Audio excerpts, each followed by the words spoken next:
नर्मदेहर नर्मदा परिभ्रमण एक निरंजन पर्व दुसरे याच्यामध्ये मी सोनाली लिखितकर तुमच्या सगळ्यांचं स्वागत करते. आता कालच्या भागात आपण बघितलं होतं की टोकसरच्या आश्रमामध्ये एक साधारण 4-4:30च्या दरम्यानमध्ये मला जो काही थोडासा मानसिक त्रासदायक अनुभव आला होता तर तो आपण पाहिला. आणि टोकसरच्याच आश्रमात संध्याकाळी काय झालं हे आपण आता आजच्या भागात बघणार आहोत. आता संध्याकाळी थोडंसं अंधार पडायच्या अगोदरच म्हणजे साधारणपणे 5च्या दरम्यानमध्ये मी म्हटलं इथलं गौतम ऋषींची ती तपोभूमी आहे तर त्यामुळे इथे आपण काय आहे ते पाहून घेऊया. तर मागच्या व्हिडिओमध्ये आपण त्याचे काही व्हिडिओ पाहिलेले आहेत. नीलगंगा कुंड आणि गौतम ऋषींचं मंदिर तिथे आहे, त्यांनी स्थापित केलेलं शिवलिंग आहे असं म्हणलं जातं तर ते पाहिलं. आता हे गौतम ऋषी कोण याच्याविषयी थोडंसं सांगायचं म्हणलं तर रामायणातली जी प्रसिद्ध कथा आहे अहिल्योद्धार तर ती गौतम ऋषींची पत्नी होती अहिल्या. आणि गौतम ऋषी हे सुद्धा खूप मोठे तपस्वी होते आणि त्यांची पत्नी अहिल्या ही अतिशय सुंदर होती आणि इतकी सुंदर होती की इंद्राचं मनसुद्धा विचलित झालं आणि त्यांनी गौतम ऋषींचं रूप घेतलं आणि अहिल्याच्या वर कुदृष्टी टाकली. आणि त्यामुळे जेव्हा नंतर गौतम ऋषी आले तेव्हा त्यांना हा सगळा प्रकार कळला आणि त्यांनी रागाच्या भरामध्ये अहिल्याला सुद्धा शाप दिला की तुला कसं कळलं नाही की मी म्हणजे इंद्र रूप घेऊन आला आहे, मी नाही येतो म्हणून. आणि त्यामुळे अहिल्याला शाप दिला की तू शिळा होऊन पडशील म्हणजे तुझा दगड होऊन पडशील. आणि इंद्राला शाप दिला की तू वाईट दृष्टी टाकलीस माझ्या पत्नीवर आणि त्यामुळे तुझ्या सगळ्या शरीरावर हजारो डोळे येतील अशा प्रकारचा त्यांनी इंद्राला सुद्धा शाप दिला. तर नंतर मग इंद्राने सुद्धा काही उशाप वगैरे मागून त्याच्यातून काही वर्षांनी त्याचीसुद्धा मुक्तता झाली. आणि जेव्हा रामायणामध्ये विश्वामित्रांनी सांगितलं होतं रामाला की तू अशा अशा ठिकाणी जा आणि मग तिथे अहिल्या शिळा होऊन पडली होती आणि जेव्हा रामाचा पदस्पर्श अहिल्याच्या शिळेला झाला तेव्हा तिच्यातून पुन्हा अहिल्या मानव स्वरूपामध्ये अवतीर्ण झाली. अशा पद्धतीची ही कथा आहे. आणि टोकसरमध्ये नीलगंगा कुंड किंवा याच्याविषयी काही माहिती फारशी मला दिसली नाही तिथे किंवा मला कोणी तिथे सांगणारं भेटलं नाही. पण गौतम ऋषींची काय माहिती असावी आपल्याला थोडीशी कथा म्हणून इथे मी ती सांगितली. म्हणजे त्या ठिकाणी ती कथा झाली आहे किंवा असं काही नाही आहे पण ही गौतम ऋषींची कथा आहे. आणि नर्मदेच्या किनारी इतक्या वेगवेगळ्या ऋषींनी मुनींनी म्हणजे जे राजर्षी ब्रह्मर्षी वेगवेगळ्या प्रकारचे ऋषी होते त्यांनी खूप तपश्चर्या केलेली आहे. आणि म्हणूनच म्हणतात की नर्मदेच्या किनाऱ्यावर अजूनही म्हणजे वेगवेगळ्या मितीमध्ये म्हणजे आपण ज्याला म्हणतो आपण फक्त 3 डायमेन्शनलपर्यंत आपल्याला कळतं आणि त्याच्या पलीकडे ज्या अगदी 10-15 मितींपर्यंत ज्या गोष्टी आहेत तर त्याच्यामध्ये ह्या ज्या एनर्जी आहेत किंवा यांचे आत्मस्वरूपाच्या आत्मज्योती आहेत तर ते अजूनही तिथे नर्मदेच्या किनारी तपश्चर्या करतात आहेत.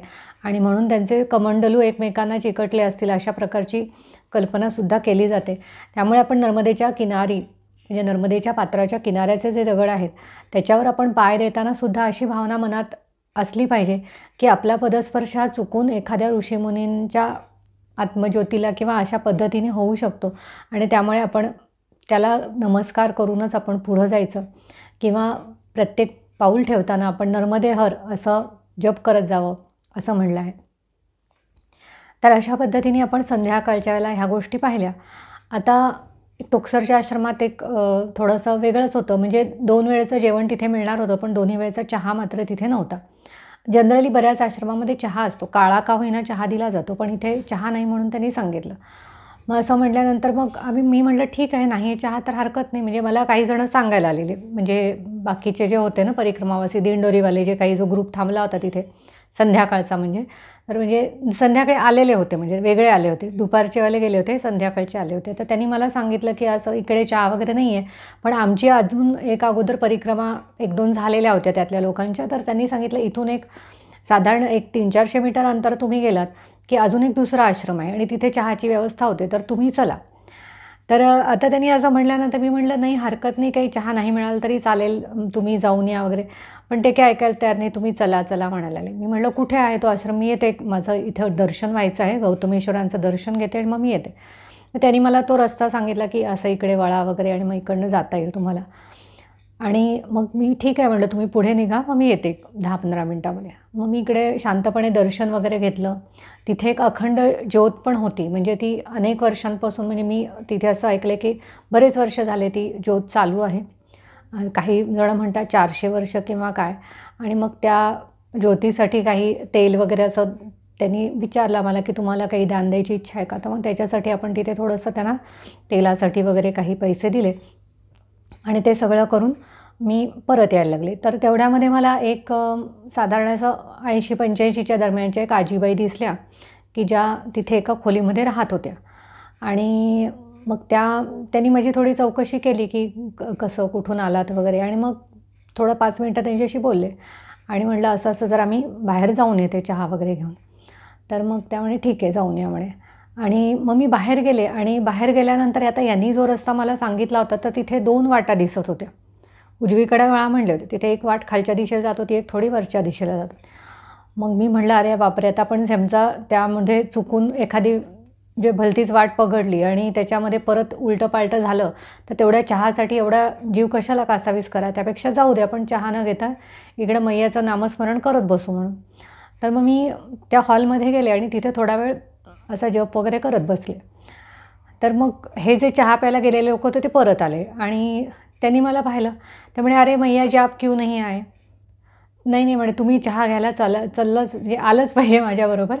आणि म्हणून त्यातला एक जण पुन्हा माझ्याबरोबर, तो चहा प्यायला जाऊन आला होता माणूस, पण मला चहा पाजायचाच ह्या त्याचा म्हणजे काय त्याला पछाडलंच होतं त्याला, की ते माझ्या तोंडात चहा पडलाच पाहिजे असं त्याला वाटत होतं. त्यामुळे तो मला परत घेऊन तेवढा अर्धा किलोमीटर अंतर गेला आणि त्यांना सांगितलं, की या मैयांचा पण चहा यांना पण द्या. तर त्यांनी तो थर्मासमध्येच मोठ्या बनवून ठेवला होता, 30-40 लोकांचा चहा. त्यामुळे त्यांना पुन्हा काही बनवायला लागला नाही, हे बरं झालं म्हणजे. आणि मग तो चहा घेतला आणि मी परत आले आणि ते येतानाच त्यांनी सांगितलं, की उद्या सकाळी-सकाळी पण आम्ही येऊ. असं माझ्याबरोबरचे जे होते दिंडोरीवाले त्यांनी त्यांना सांगून दिले, की उद्या सकाळी-सकाळी आम्ही 5:30-6च्या दरम्यान वगैरे येऊ, तर त्यावेळेला आम्ही चहा घेऊन जाऊ. आता असं मग सगळं झालं आणि आम्ही परत आलो. आणि परत आल्यानंतर मग रात्री जेवण वगैरे झालं. जेवण कढी भात होता आणि कढी आणि खिचडी कढी असं जेवण होतं रात्रीचं.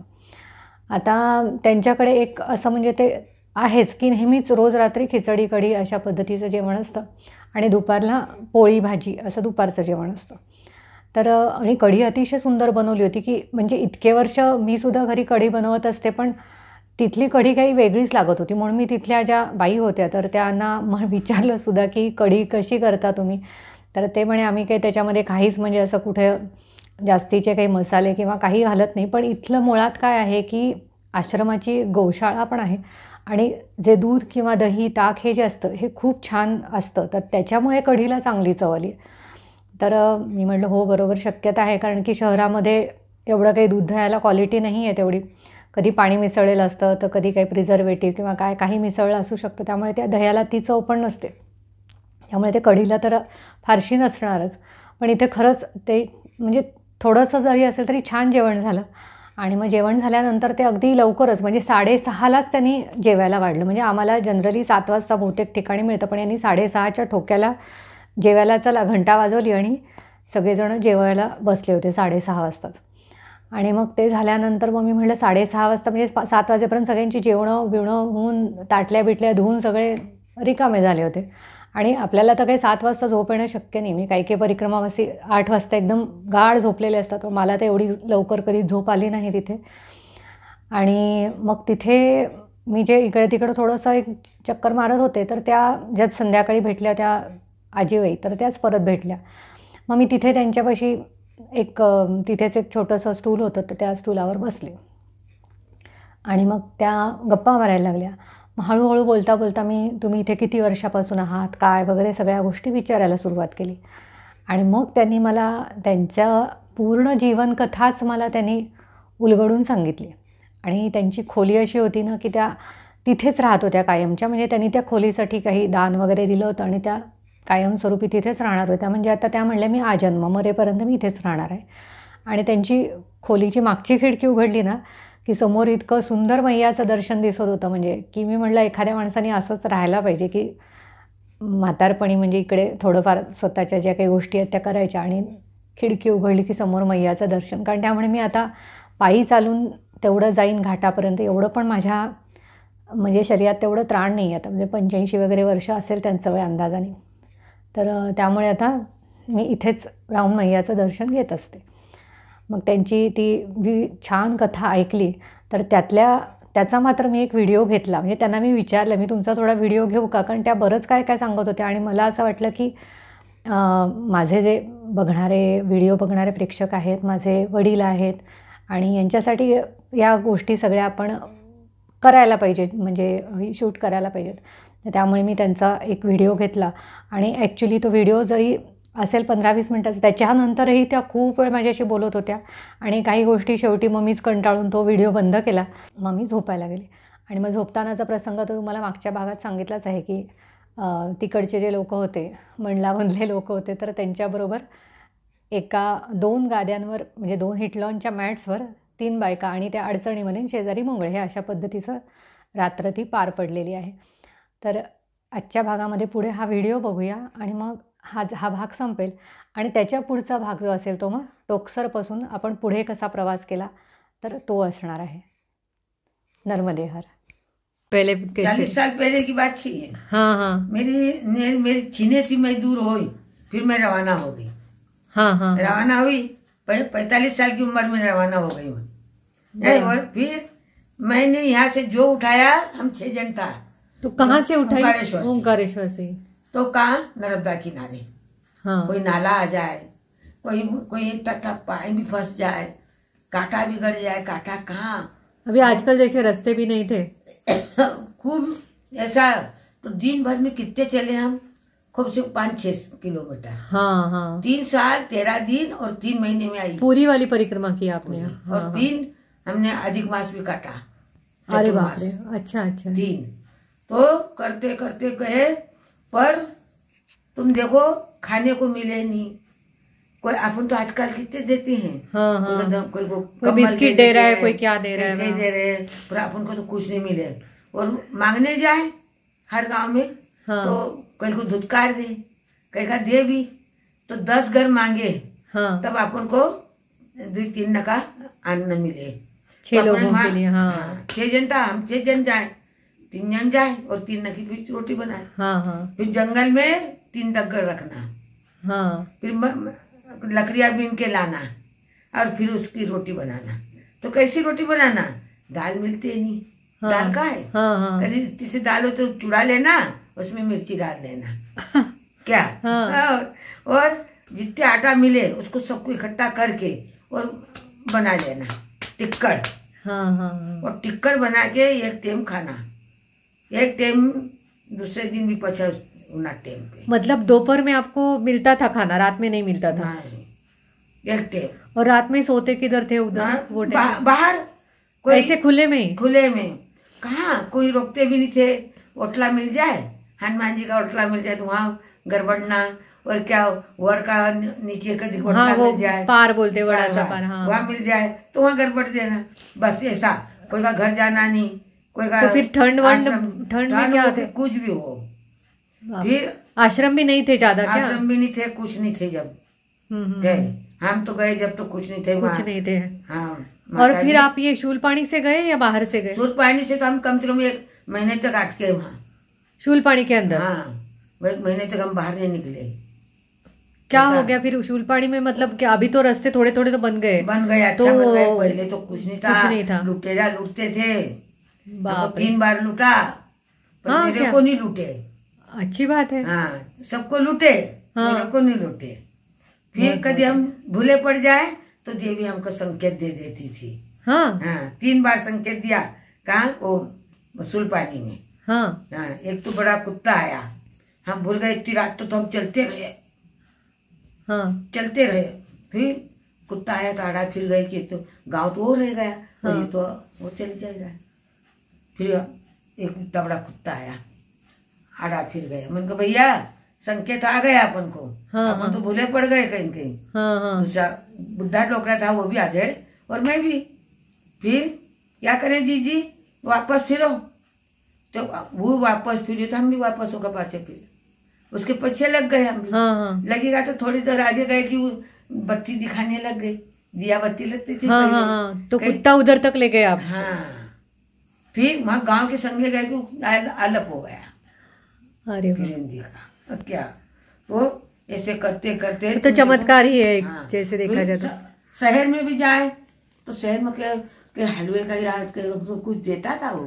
हाँ कोई दाड़िया इतना सा दे दे, कोई मांगे हम तो हाँ, क्या इतना सा परमल दे दे, इतना सा दाड़िया दे दे। दाड़िया पहले चलते थे, फुटाना उसको, हाँ फुटाना बोलते हैं उसको। हाँ वो दे दे और ये, और खाते खाते चले जाना। जब हाँ, उसका जमाना वैसा ही था, गुड़ दिया, कुछ फुटाना दिया, वैसे हाँ, खा के। फिर गए वहां।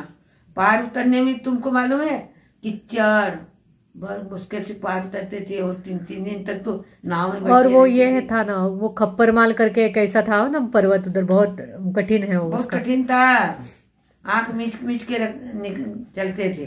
नहीं, और जहाँ अभी जहाँ भी स्थिति- थोड़ा टेंशन वाला है, लेकिन वो टाइम पे तो हम सोच ही नहीं सकते कि कितना वो तो बहुत भयानक ऐसा होगा। था कि हम तो जैसे भगवान राम राम राम राम राम राम करते करते निकल गए। क्या अब तो बहुत सुविधा हो गई, सुविधा हो गई, बहुत बहुत सुविधा। सुविधा हो गई। फिर भी लोगों को लगता है कि अरे बाप रे, शूलपानी से जाना है मैंने तो क्या। बाबा ऐसी परिक्रमा करी, और तीरथ भी ऐसा करा। हाँ तीरथ भी 4 महीने तक उधर रही। हाँ हाँ, एक एक तीरथ में 2-2 3-3 दिन 4-4 दिन सब देखना, क्योंकि चलने का तो बड़ा शौक था। हाँ, क्या चलने का शौक था। भजन का शौक, बराबर। भजन बहुत नहीं बहुत मतलब आप करती बहुत थी। अच्छे से परिक्रमा की, मतलब आपने। भजन इतना करती थी, तपला पेटी मैं पैरा ले जाती थी, इतना गाना बजाना था मेरा। हाँ हाँ हाँ, लेकिन फिर ये वो सब उठा के लेके जाती थी सामान उसका। हाँ, क्या हाँ। और घर सब बनाती थी। हाँ रामायण घर बनाई, इतनी बड़ी रामायण थी 7 कांड की। हाँ हाँ 8 कांड की रामायण को घर बनाया मैंने, गाने बजाने में। मैं हारमोनियम चलाती थी, बाप बहुत रे। काम करा मैंने तो, बहुत हाँ, संग्रह हाँ, करा। हाँ। पढ़ी लिखी कुछ नहीं है, हाँ। मेरे को लिखते नहीं आता, पढ़ते आता है। पढ़ने आता है। हाँ, घर की पढ़ाई है, हाँ हाँ हाँ, बाहर की पढ़ाई नहीं है। तो लेकिन उसकी वजह से आप सब पढ़ पाती है, ग्रंथ वगैरह सब भी सब है। सब सब भागवत जी भी मैं पढ़ती, और भाइयों को खूब सुनाती। हाँ हाँ हाँ, कितना 200 भाइयों को मंदिर में बहुत सब अच्छा। काम। देखो नौकरी कर ली मैंने, हाँ, 15 साल तक नौकरी करी। किस चीज में? ये आंगनवाड़ी में। आंगनवाड़ी। हाँ आंगनवाड़ी में का ये कार्यकर्ता की जगह। हाँ हाँ देखो भैया, मेरे को लिखते आता नहीं, हाँ, पढ़ते आता है, तुम्हारी इच्छा हो तो मेरे को लो, नहीं तो मैं तो इस काम में नहीं हूँ। मेरे तो पूजा पाठ चलती थी बहुत, क्या करूं मैं इसको, नौकरी को। बराबर। पर उन लोग माने ही नहीं जीजी तुम आगे हो, इसके बाद में ये वो उन्हें आगे होएगा ना, नहीं तो कैसे होएगा। हाँ। तो हमको जानते वहां खींचते थे ऐसे। अभी आजकल जमाने में तो नौकरी मिलना बहुत मुश्किल बहुत है, मुश्किल है। और उस जमाने में मतलब हमको तो खींचते हाँ थे। कि आ जाओ करने आ के जाओ। लिए।